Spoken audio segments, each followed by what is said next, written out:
오늘 우리에게 주신 하나님의 말씀은 신약성경 요한복음 2장 1절에서 11절까지 말씀 보도록 하겠습니다. 요한복음 2장 1절에서 11절까지 말씀입니다. 신약성경 요한복음 2장 1절에서 11절 함께 교독으로 하나님 말씀 봉독하겠습니다. 사흘째 되던 날 갈릴리 가나에 혼례가 있어 예수의 어머니도 거기에 계시고 포도주가 떨어진지라 예수 어머니가 예수에게 이르시되 저들에게 포도주가 없다 하니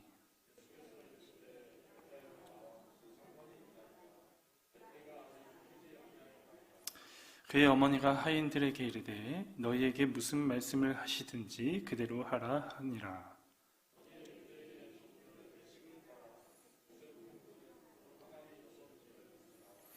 예수께서 그들에게 이르시되 항아리에 물을 채우라 하신즉 아기까지 채우니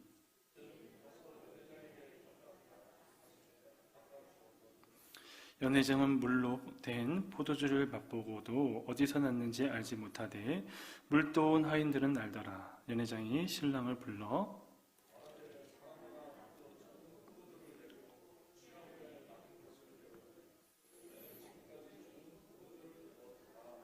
함께 읽겠습니다.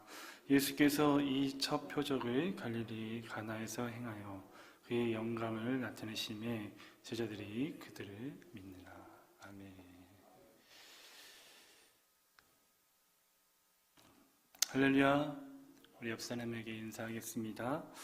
주님의 이름으로 축복하고 주님의 이름으로 사랑합니다. 인사하겠습니다. 네, 오늘 이 코로나가 지금 시간이 지나면 지날수록 점점 심각해지는 것 같습니다. 그래서 오늘 보니까 한 5만 명이 확진이 되었다고 뉴스에 이렇게 뜨는 것을 봤는데 그래서 이제 오늘 예배 자리도 좀 많이 비어 있는 것 같기도 하고 온라인으로 예배를 많이 드리는 줄 믿습니다. 우리 오늘 온라인으로 예배 드리는 우리 성도들에게도 각 처소에 하늘문이 열려져서 그 예배 자리에 하나님의 임재가 충만하기를 주님의 이름으로 축원합니다. 오늘 본문을 가지고 사건 중심적으로 또 배경 중심적으로 또 인물 중심적으로 이렇게 말씀을 준비하다 보니까 분량이 점점 많아지는 거예요. 줄일 수가 없어서 이걸 어떻게 할까 하다가 말씀을 2번 나눠서 해야 되겠다 해서 오늘 말씀을 나누고 다음 주에는 또 백목사님이 하고 그 다음 마지막 주에 제가 또 오늘 같은 본문을 가지고 2번째 말씀을 전하도록 하겠습니다. 여러분 살아가면서 혹시 하나님께서 내 삶에 또 우리 가정에 이러한 기적을 좀 행해 주셨으면 좋겠다, 이러한 기적이 좀 내 삶에 일어났으면 좋겠다라고 이렇게 바라고 또 기대하고 소망해 본 적 있으십니까? 네. 예전에 제가 여러분들 아실지 모르겠지만 이 아이 콘택트라는 TV 프로그램이 있었어요. 강호동이 MC였고 그 다음에 이상민, 그 다음에 하하가 나오는 그런 프로그램이었는데 그 프로그램은 서로 출연자들이 나와서 말을 하지 않습니다. 그리고 서로 마주보고 서로 침묵 가운데 서로의 눈만 바라보는 거예요. 그래서 아이 컨택을 하는 거죠. 그리고 나서 몇 분 동안 눈 마주치고 이러한 그런 프로그램인데 제가 그때 우연치 않게 이렇게 채널을 틀면서 봤던 그 내용은 뭐였냐면 치매 말기 증세를 보이는 어떤 할머니가 앉아 계셨고요. 또 그 앞에는 이제 손자인데 이 손자는 젊어요. 젊은데 악성 뇌암 판정을 받고 암 투병을 하고 있는 그런 상황이었습니다. 그래서 이 손자와 이 또 자기를 길러주신 이 할머니가 서로 마주보면서 침묵 가운데 아이 컨택을 하고 있는 거예요. 그래서 이 두 분들이 왜 이 자리에 나와서 이 프로그램에 참여하고 있는지 그 사연을 보니까 이 악성 내암 판정을 받은 이 손자가 자기 자신이 앞으로 살아갈 시간이 얼마 남지 않은 거예요. 그래서 20년 전에 자신의 어머니가 암으로 돌아가신 후에 지금까지 어릴 때부터 자기 자신을 키워주시고 또 이렇게 자기 자신을 이렇게 함께 해준 그 할머니가 이제 중증 치매에 걸리게 된 거죠. 그러다 보니까 그 손자를 간혹 알아볼 때도 있고 못 알아볼 때도 있는 거예요. 시간이 더 지나면 이 손자를 아예 못 알아보는 거예요.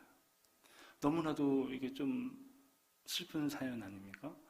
그래서 그런 상황 가운데 이 손자가 할머니가 더 이상 더 시간이 지나기 전에 자기 자신을 못 알아보기 전에 또 할머니가 돌아가시기 전에 우리 할머니에게 좋은 추억을 좀 만들어주고 싶다라는 그 의미에서 이 프로그램에 나오게 된 것입니다.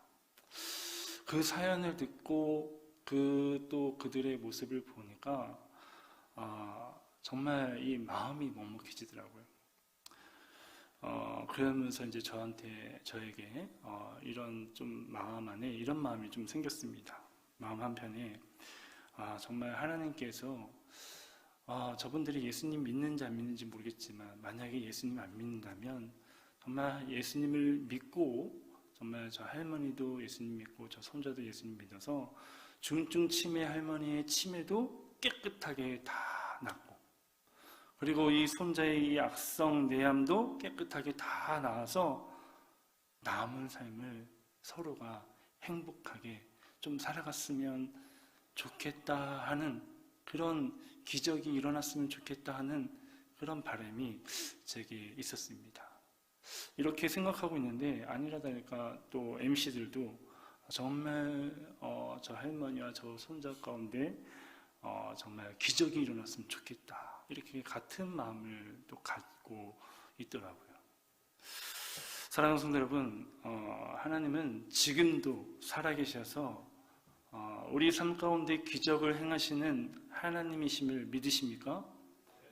그 하나님이 모세 홍해바다를 가르고 또 강야에서 만나를 내려주시고 또 수많은 이적을 행했지만 그때만 행한 것이 아니라 오늘날에도 지금 이 순간에도 하나님은 살아계시고 지금 이 순간에도 하나님의 기적은 계속되는 줄 믿습니다. 단 하나님께서 일으키시는 기적은 언제 일어나느냐? 우리가 나중에 말씀을 나누겠지만 오늘 본문 말씀인 가나안의 이 혼인잔치에서처럼 하나님을 신뢰하는 그 믿음이 있는 사람들에게 하나님 말씀에 반응하여 순종하는 사람들에게만 뭐가 일어나요? 기적의 역사가 일어난다는 거예요. 아무 때나 기적의 역사가 일어나지 않습니다. 하나님의 역사가 일어나지 않아요. 하나님을 신뢰하는 그 믿음을 가진 사람, 하나님 말씀에 반응하여 순종하는 그 사람에게만 하나님의 역사, 그 기적의 역사가 일어난다는 것이죠. 그러므로 오늘 말씀 듣는 가운데 저와 여러분에게 하나님을 신뢰하는 그 믿음이 더욱더 커지기를 주님의 이름으로 축원합니다. 하나님의 말씀에 반응하는 그 순종하는 마음이 더욱더 깊어지기를 주님의 이름으로 축원합니다. 그래서 여러분들의 삶 가운데, 여러분들이 가정 가운데, 여러분들이 손대는 것마다 그곳에 하나님의 역사가 일어나고 기적의 역사가 일어나기를 다시 한번 주님의 이름으로 축복합니다. 그래서 오늘 본문 말씀처럼 인생의 문제가 해결되어지고요. 정말 삶의 공허함과 허무함과 그 부족함 가운데 하나님께서 풍성한 것으로 늘 날마다 채워주시는 은혜가 있기를 바랍니다. 그리고 슬픔의 마음이 뭘로 바뀌어요? 기쁨으로 변화되어지는 놀라운 축복과 은혜가 계속 이어지기를 주님의 이름으로 축원합니다. 여러분, 오늘 본문은 다른 복음서에 나오는 그런 말씀이 아니에요. 오직 이 요한복음 말씀에만 나오는 그런 내용입니다. 그리고 예수님이 공생애를 시작하면서 처음으로 기적을 행하신 사건으로 알려져 있습니다. 그런데 오늘 본문을 보게 되면 예수님이 가나안의 이 혼인잔치에서 행하신 일을 기적이라고 하지 않습니다. 물이 변화해 포도주가 됐잖아요. 이것을 기적이라고 하지 않고 오늘 11절 말씀에 보니까 이 모든 것을 뭐라고 얘기하고 있냐면 첫 표적이다 라고 얘기를 하고 있다는 거죠. 여러분, 요한복음 말씀에는 총 7개의 표적이 나타납니다. 그 7개의 표적의 말씀이 나오는데 그중 첫 번째 표적이 바로 오늘 본문에 나타난 이 가나 혼례 잔치, 물을 변하여 포도주로 변화시킨 그런 일이죠. 여러분, 근데 여기서 이제 왜 이 요한이 기적이라는 말을 쓰지 않고 왜 표적이라는 단어를 썼을까요? 이 표적이라는 단어를 살펴보면은 이 표적은 헬라어로 세메이아라고 말하고 또 영어로는 사인이라고 이렇게 번역하고 있습니다. 따라서 이 표적이란 말은 무엇인가를 드러내기 위한 것이다 라는 거예요. 즉 요한복음에서 나타난 7가지 표적이 있다고 그랬잖아요. 그 7가지 표적은 왜 기록되었느냐? 예수님이 어떤 분이신지, 예수님이 어떤 일을 하셨는지 그것을 드러내기 위해서, 그것을 보여주기 위해서 의도적으로 이 표적이라는 단어를 썼다는 거예요. 그리고 7가지의 표적을 이 요한복음 말씀에 기록하고 있다는 것입니다. 그래서 오늘 본문을 기록한 요한 사도는 물을 포도주로 변화시키는 일을 기적이라고 말하지 않고 표적, 곧 세메이아라는 이 의도적으로 이 표적이라는 단어를 사용하고 있다는 것이죠. 그리고 오늘 본문 11절 말씀에 보면 그 요한이 이렇게 얘기하죠. 예수께서 이 처음 표적을 갈릴리 가나에서 행하여 그 영광을 나타내심에 제자들이 그를 믿느니라 라고 이렇게 말씀하고 있습니다. 예수님 그 영광을 나타내심에, 예수님이 하신 그 기적, 그것이 그 영광을 나타내심에 누구를 믿게 합니까? 예수님을 믿게 하게 하려는 그 의도로 예수님께서 이 표적을 행하셨다고 말씀하고 있는 것입니다. 또한 요한복음 20장 30절, 31절에서도 이렇게 말씀하고 있죠. 예수께서 제자들 앞에서 이 책에 기록되지 아니한 다른 표적도 많이 행하셨으나 오직 이것을 기록함은 너희로 예수께서 하나님의 아들 그리스도이심을 믿게 하려 하며 또 너희로 믿고 그의 이름을 힘입어 생명을 얻게 하려 함이라 라고 이렇게 말씀하고 있다는 것입니다. 요한이 의도적으로 이 표적이라는 단어를 썼다는 거예요. 이 표적이라는 단어를 쓰면서 예수님이 어떤 분이신지, 그래서 예수님을 믿게 하려는 의도로 이 단어를 썼다는 것이죠.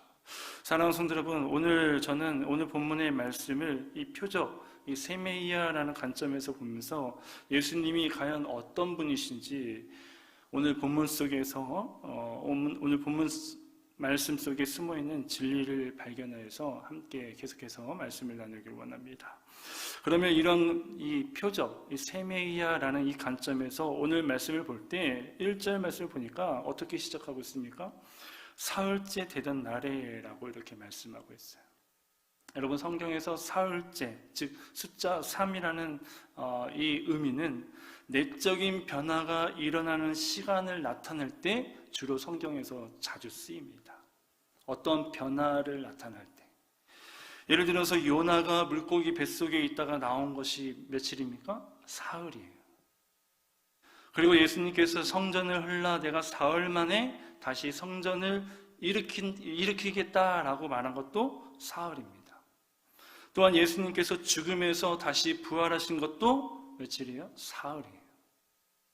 마찬가지로 오늘 본문에 사흘째 되던 날에라는 이 말씀도 예수님께서 오늘 변화를 일으키는 일이 일어날 것이다 라는 것을 알려주기 위해서 이 요한복음의 저자 이 요한이 또한 의도적으로 이 사흘이라는 이 숫자를 또한 기록했다는 것이죠.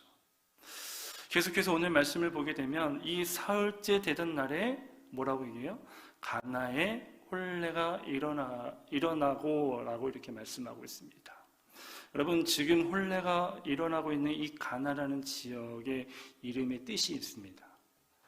이 헬라어로 가나라는 이 지역은 헬라어로 카나라고 이렇게 얘기하고 있는데 그 뜻이 창조하다, 형성하다, 얻다, 취하다 라는 그런 의미를 담고 있습니다.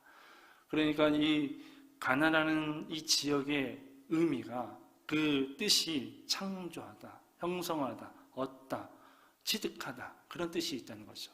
만약에 이 세솔동이라는 이름도 그냥 이름을 지었지 않았을 거 아니에요. 예. 이 행정 쪽에서 이 세솔동이라는 이름을 지었을 때 뭔가 의미를 담고 세솔동이다라고 이렇게 이름을 지었던 것처럼 이 가나라는 지역도 이러한 창조하다, 형성하다, 얻다, 취득하다라는 이런 의미를 담고 있다는 것이죠.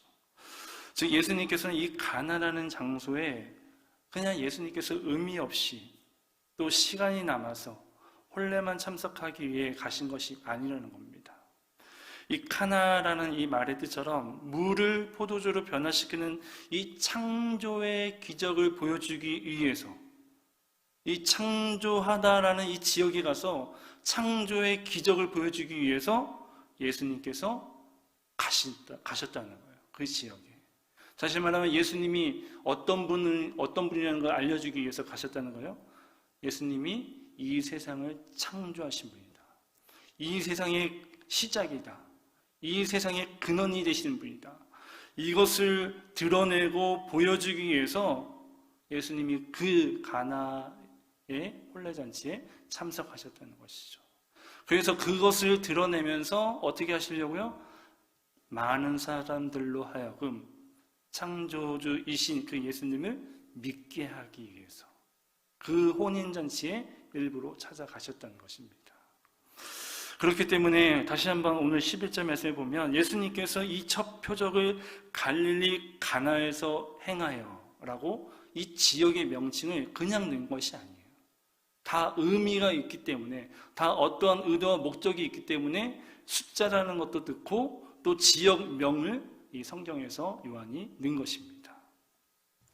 사랑하는 성도 여러분, 오늘 본문은 이 가나 혼례에서 첫 표적을 보여주면서 예수님이 어떤 분이신지를 드러내고 있습니다. 그런데 더 나아가서 이 가나 혼례의 첫 표적에는 아주 중요한 또한 영적인 의미가 있다는 것이죠. 첫째는 이 가나 혼례 잔치에 나타난 이 물과 포도주는 무엇을 예표하고 있냐면 바로 예수님이 앞으로 지으신 그 십자가 사건을 예고하고 있다는 것이죠. 즉 가나 혼례 잔치에 나타난 이 물과 포도주는 무엇을 상징하고 있냐면 바로 예수님께서 그 십자가에서 그 로마의 장교가, 로마의 군인이 예수님의 허리를 찔렀을 때 뭐가 나왔습니까? 물과 피가 나왔잖아요. 다시 말하면 이 가나안의 혼인잔치의 물과 포도주는 예수님의 생명과 예수님의 피를 상징하고 있다는 것이죠.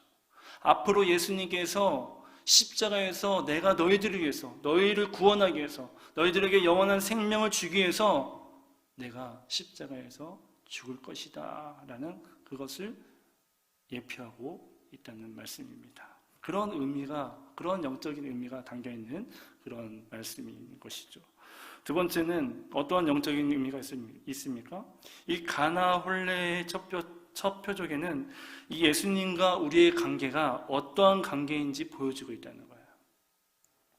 여러분, 신구약 성경에서 혼인, 또 홀레라는 이 단어가 등장할 때는 어떤 의미로 말씀하고 있냐면 하나님과 인간 사이에 맺어진 언약의 관계를 나타낼 때 이 혼인, 이 홀레라는 이 단어를 사용하고 있습니다. 즉 신랑과 신부로 나타날 때 자주 등장하고 있다는 것이죠. 이사야서에서 말씀해 보니까 하나님이 그 백성을 구원하신다라고 얘기할 때 이사야서 62장 5절 말씀을 보면 이렇게 말씀이 기록되어 있습니다. 마치 청년이 처녀와 결혼함 같이 내 아들들이 너를 취하겠고 신랑이 신부를 기뻐함 같이 내 하나님이 너를 기뻐하시리라.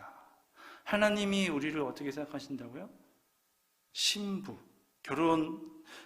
처녀와 결혼함 같이, 신랑이 신부를 기뻐함 같이 이렇게 우리를 바라보고 생각하고 계신다는 거예요.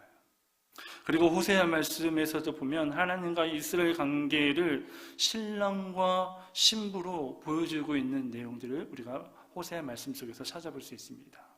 또 요한은 요한복음 3장에서 예수님을 가리켜 신랑이라고 이렇게 표현하고 있고, 또 마태복음 25장 예수님의 비유 중에서도 하나님의 백성들을 한밤중에 등불을 들고 나가서 신랑을 기다리는 이 열처녀의 비유로 또한 우리들의 모습을, 우리들이 어떠한 주님과의 관계가 어떠한지 가르쳐주고 있습니다.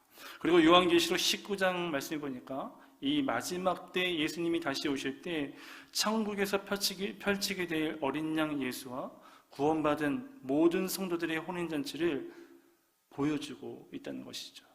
거기서도 예수님과 우리의 관계가 어떤 관계인지, 하나님과 우리의 관계가 어떤 관계인지 그 혼인잔치를 통해서 우리의 관계를 드러내고 보여주고 있다는 것입니다. 따라서 오늘 가나, 이 홀레의 첫 표적의 아주 중요한 영적인 의미가 무엇이냐면 신랑이 누가 되신다고요? 예수님이 되신다는 거예요. 그리고 신부는 예수님을 믿는 우리들인 것을 보여주고 있는 것입니다.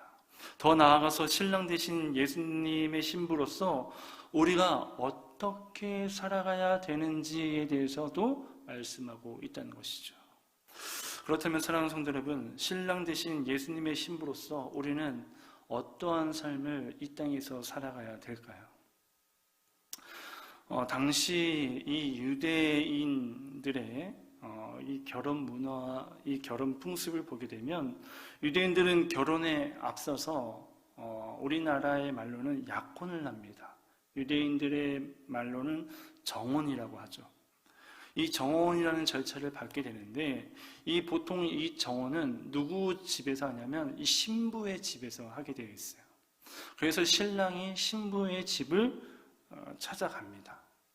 그리고 여자에게 이 포도주 한 잔을 따라주면서 이렇게 얘기를 한다고 해요.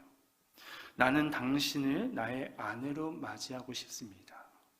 이 포도주를 당신에게 따라줌으로 나는 당신을 위해 내 생명을 바칠 것입니다.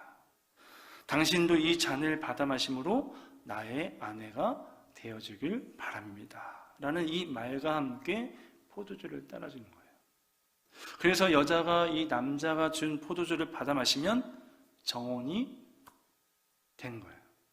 그런데 이 여자가 이 포도주를 받아 먹지 않아요. 그러면 정혼이 형사가 되지 않죠. 그리고 만약 여자가 이 남자가 따라준 이 포도주를 마시고 받아들이게 된다면 이 여자 또한 이 포도주를 마실 때 이렇게 고백한다고 말합니다. 나도 이 포도주를 받아 마심으로 나는 나의 생명을 당신을 위해 바치겠습니다. 이런 고백 가운데 이 여자가 남자가 따라준 포도주를 마신다고 해요. 그냥 마시는 게 아닙니다. 사랑하는 성도 여러분, 예수님께서는 최후의 만찬 가운데 무엇을 행하셨습니까? 성만찬을 행했죠. 예수님께서 제자들에게 포도주를 따라주시면서 뭐라고 얘기하셨어요? 이 피는 곧 언약의 피니 받아 마시라 라고 말씀하고 계십니다. 무엇입니까? 예수님께서 이 피는 곧 언약의 피니 받아 마시라 하는 이 말씀에 이 깊은 의미가 있다는 거죠. 이 유대인의 정통의 혼례의 그 문화, 이 정혼의 그 남자가 여자한테 고백했던 그 고백이 이 예수님이 이 제자들에게 따라주는 이 피는 내 언약의 피니라라는 이 말 속에 그 의미가 함께 담겨져 있다는 거예요. 즉 나는, 우리들에게 예수님께서 나는 너희를 사랑한다. 그러므로 나는 너희를 위해서 생명을 바칠 거야. 너희가 나의 영적인 신부가 되어주길 바란다라는 그런 의미가 담겨져 있다는 것이죠. 그냥 제자들에게 포도주를 타는 것이 아닙니다. 그냥 예수님께서 이 피는 곧 나의 언약의 피니 받아 마시라 라고 말씀한 게 아니에요. 이 말씀 속에는 나는 너를 사랑해. 내가 너의 생명을 위해서 난 너를 위해서 나의 생명을 바칠 거야. 이런 나의 영적인 신부가 되어주렴. 이런 의미가 담겨져 있다는 거예요. 사랑하는 성도 여러분, 우리는 교회 다니면서 여러 가지 축복을 받을 수 있습니다. 그래서 교회 다니면서 병 고침을 받을 수 있어요. 사업이 성공하여서 승승장구할 수 있습니다. 자녀가 대학을 합격을 하고 좋은 곳에 취업할 수도 있습니다. 남편이 회사에서 승진할 수도 있습니다. 그러나 우리가 정혼식에 참여했지만 신부가 신랑이 될 남자가 준 이 포도주를 마시지 않으면 신랑이 되는 남자와 아무런 상관이 없는 것처럼 우리가 교회는 다니지만 예수님의 그 보혈의 피를 우리가 인격적으로 마시지 않는다면, 다시 말하면 예수님을 영접하지 않는다면, 다시 말하면 예수님을 영접하여서 예수님과 연합되어지고 하나 되어지고 주님이 내 안에, 내가 주님 안에 거하지 않는다면 예수님과 정혼한 사이가 아니라는 거예요.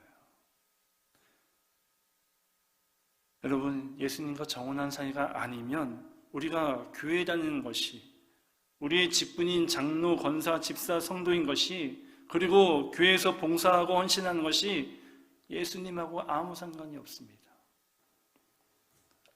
내가 지금 하고 있는 모든 것들이 아무런 의미가 없다는 것이죠. 관계가 형성이 되지 않았기 때문에. 사랑하는 성도 여러분, 예수님을 믿는 사람들의 정체성이 무엇입니까? 주의를 지키는 사람입니까? 예배를 드리고 헌금을 내고 교회에 나와서 봉사하고 11조 내는 사람들이 예수님을 믿는 사람들의 정체성입니까? 아니라는 것이죠. 예수님을 믿는 사람들의 정체성은 신랑 되신 예수님의 정혼녀라는 거예요. 영적인 예비 신부라는 것입니다. 그렇다면 여러분, 정혼녀인 이 예비 신부가 간절히 바라는 것이 있다면 그것이 무엇일까요? 정혼하기로 이제 약속을 했어요. 포도주를 마시고. 그러면 이 신랑과 이 신부가 간절히 바라는 게 뭐예요? 하루빨리 만나서 결혼하는 거예요. 하루빨리 만나서 결혼해서 함께 사는 것이 이들의 간절한 바람이고 소원이라는 것이죠.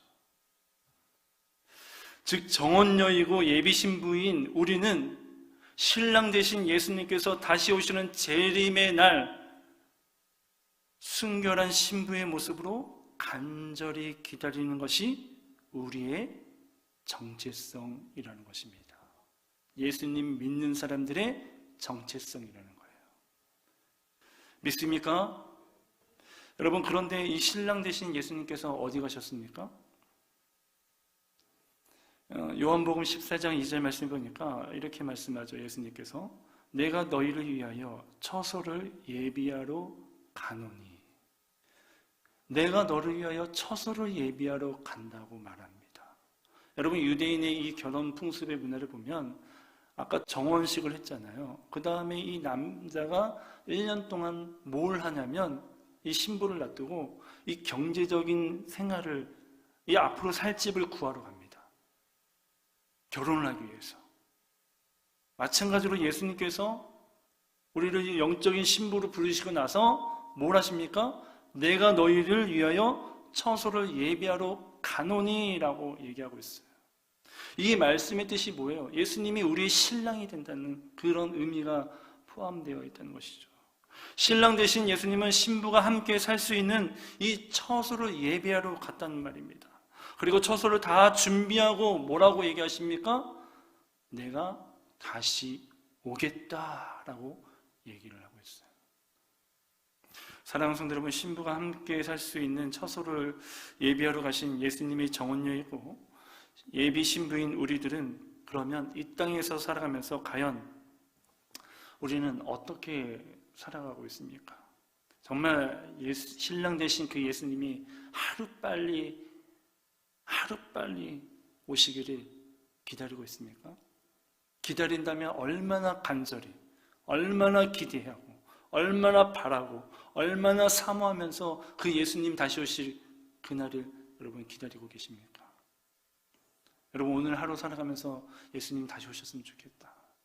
예수님 하루빨리라도 내 이 땅에 오셔서 나와 함께 다시 나와 함께 그 주님의 처소에 가서 살았으면 좋겠다 하는 그런 마음을 품은 적이 있습니까?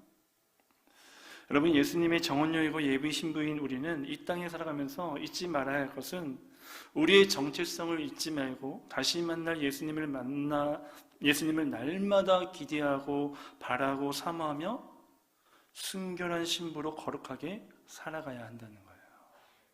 이 땅의 모든 것에 관심을 많지만 신랑 되신 주님이 처소를 구하러 갔는데 그 신랑에겐 아무런 관심 없이 살아간다면 신부로서 합당한 삶이 아니라는 것입니다. 사도 바울은 데살로니가전서 5장 23절에서 이렇게 말씀하고 있습니다. 또 너희의 온 영과 혼과 몸이 우리 주 예수 그리스도께서 강림하실 때 흠 없게 보존되기를 원하노라 라고 말하고 있어요. 예수님께서 다시 강림하실 때 우리가 흠이 없게 보존되길 원하신다는 거예요. 그러나 여러분, 우리의 현실은 이 땅에 살아가다 보면 인생의 문제와 영적인 문제와 이 세상의 유혹과 이 시험으로 인해서 이 땅의 순결한 신부로서 거룩하게 살아가는 것이 쉽지 않다는 것이죠. 그리스도인의 정체성을 가지고 살아간다는 것이 너무 힘들다는 것입니다. 그렇기 때문에 예수님께서는 우리에게 또한 어떻게 말씀하고 계십니까? 이 길은 좁고 이 문은 좁은 문이다 라고 얘기하고 있는 것입니다. 사랑하는 성도 여러분, 신앙의 문제로 살아가기 힘드십니까? 인생의 문제로 죽고 싶을 때가 있으십니까? 세상의 유혹과 시험의 문제로 괴로울 때가 있습니까? 그러나 우리가 이 모든 문제를 이기며 순결한 신부의 정체성을 가지고 우리가 살아가는 방법은 무엇입니까? 그것은 우리가 열처녀의 비유처럼 날마다 뭘 해요? 날마다 깨어 있어야 되는 겁니다. 날마다 말씀으로, 기도로 성령의 기름을 충만히 준비하여서 이 땅에 다시 오실 신랑 되신 예수님을 날마다 생각하고 날마다 그리워하고 날마다 그분을 기대하고 바라보고 사모하는 마음을 가지고 살아갈 때 내게 닥쳐오는 모든 환난과 모든 문제 속에서 우리가 능히 승리하면서 견디면서 인내하면서 살아갈 수 있는 거예요. 그리고 그럴 때 우리의 꺼져가는 심장이 다시 뛰게 되고요. 메마른 심령이 성령의 담비를 촉촉해지고요. 절망의 삶이 소망이 생기게 되고 나에게 주어진 모든 상황을 인내하고 이기며 순결한 신부로서 거룩하게 살아갈 수 있는 것입니다. 그리고 주님을 맞이하게 되는 것이죠. 이제 말씀을 마치겠습니다. 혹시 우리 중에 이런 분이 계십니까? 신랑이 좀 늦게 왔으면 좋겠다. 처소로 좀 늦게 준비하셨으면 좋겠다. 예수님의 강림이, 예수님의 재림이 좀 더 늦어졌으면 좋겠다. 왜요? 이제 내가 좀 살만해졌거든요. 내가 이제 좀 먹고 또 편하게 또 이 땅에서 누릴 것이 많거든요. 그럴수록 신랑 되신 예수님이 점점 늦게 왔으면 좋겠다라는 마음이 우리의 마음 중에 은연 중에 생깁니다. 혹시라도 이런 마음이 생기는 그런 신부가 있다면 그 신부는 무늬만 신부인 것이죠. 그 신부는 음탕한 신부입니다. 그 신부는 가짜 신부인 것이죠. 앞서 말씀드렸지만 정혼했을 때 이 결혼 날짜를 저도 결혼 날짜를 딱 정하고 나서 이 결혼 날짜가 빨리 오기를 기다려지더라고요. 그런 것처럼 정혼한 그 신부는 신랑이 오기를 빨리 오기를 기대하고 사모하고 그것만 바라보게 되어 있다는 거예요.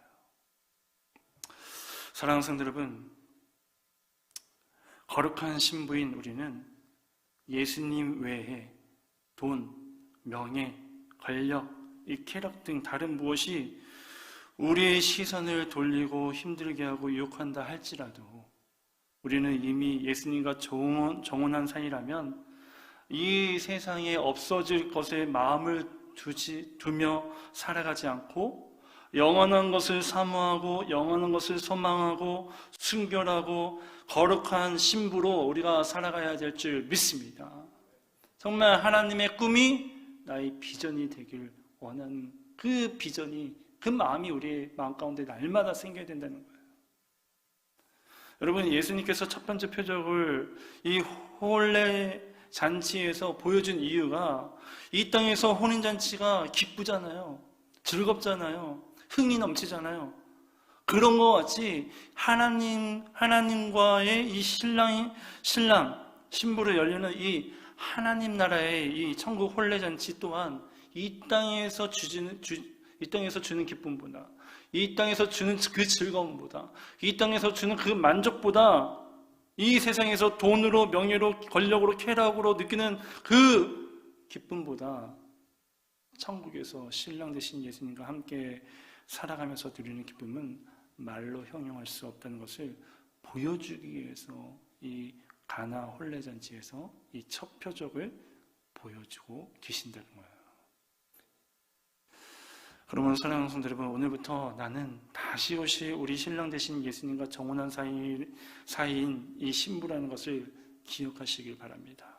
그래서 늘 마라나타 주 예수여 어서 오시옵소서라는 이 고백과 함께 이 소망을 가지고 예수님 외에 돈, 명예, 권력, 쾌락 등 다른 무엇이 우리 시선을 돌리고 우리를 힘들게 하고 우리를 유혹한다 할지라도 우리는 이 세상에 없어질 것에 마음에 두며 살아가지 않고 영원한 것을 사모하고 소망하며 순결한 신부로서 거룩한 삶을 살아가 천국 혼인잔치에 참여하고 말로 형용할 수 없는 기쁨을 누리는 축복의 주인공들이 다 되시기를 주님의 이름으로 축원합니다.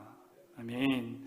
우리 시간에 우리 찬양하고 기도하겠습니다. 우리 주님 다시 오실 때까지 우리 함께 찬양하면서 기도합니다.